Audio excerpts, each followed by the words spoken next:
গোলাপগঞ্জৰ আদৰ্শ চিনকাটা গাঁৱৰ শংকৰী সংস্কৃতি বিকাশ কেন্দ্ৰত জগতগুৰু শংকৰী কৃষ্টি দলৰ উদ্যোগত সত্ৰীয়া নৃত্য বৰগীত আৰু খোলবাদনৰ 7 দিনীয়া কৰ্মশালাৰ ব্যৱস্থা কৰি বিভিন্ন স্থানৰ কণ ল'ৰা ছোৱালীসকলক গুৰুজনৰ আদৰ্শ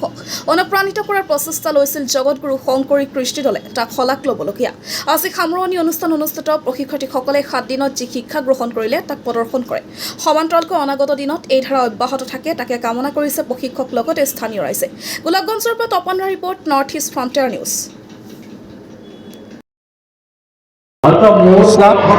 জয় গুৰু শংকৰ। আমি জগতগুৰু শংকৰী কলা কৃষ্টি দলৰ উদ্যোগত এইবেলি গ্ৰীষ্মকালীন 7 দিনীয়া প্ৰশিক্ষণৰ আয়োজন কৰিছোঁ। এই প্ৰশিক্ষণত বিভিন্ন অঞ্চলৰ পৰা আমি প্ৰায় 20ৰ ওপৰত শিক্ষাৰ্থী আমাৰ অংশগ্ৰহণ কৰিছে আৰু এই 7 দিনত আজি আমি এই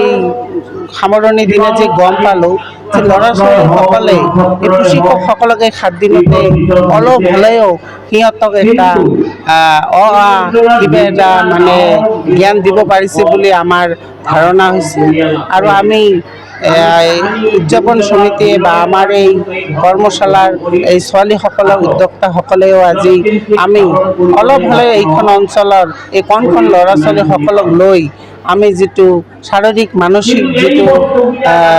তেখেতসকলৰ আজি এই গুৰুজনৰ মাটি আখৰাৰ যিটো ব্যায়াম সেইবোৰ আকৰ্ষিত কৰিবলৈ বা সিহঁতক অলপ হ'লেও আমি এই প্ৰশিক্ষণৰ জৰিয়তে কিবা এটা দিবলৈ পাৰিছোঁ বুলি আমাৰ অলপ হ'লেও আমাৰ অনুমান হৈছে আৰু এই চেগতে আমি প্ৰশিক্ষকসকলক সিহঁতে যে 7 দিনত ইমান কষ্ট কৰি ইমান দূৰৰ পৰা আহি আমাৰ অঞ্চলখনত যি এটা শিক্ষা দি গ'ল তাৰ কাৰণে তেখেতসকললৈ আমি ধন্যবাদ জ্ঞাপন কৰিছোঁ আৰু লগতে আপোনালোকে আহি আমাৰ এই অনুষ্ঠানখন প্ৰচাৰ কৰাৰ কাৰণে যি আমাক ৰক্ষা কৰিছে তাৰ কাৰণে আপোনাসকলক আমি আমাৰ জগতগুৰু শংকৰী কৃষ্টি দলৰ পৰা আমি ধন্যবাদ।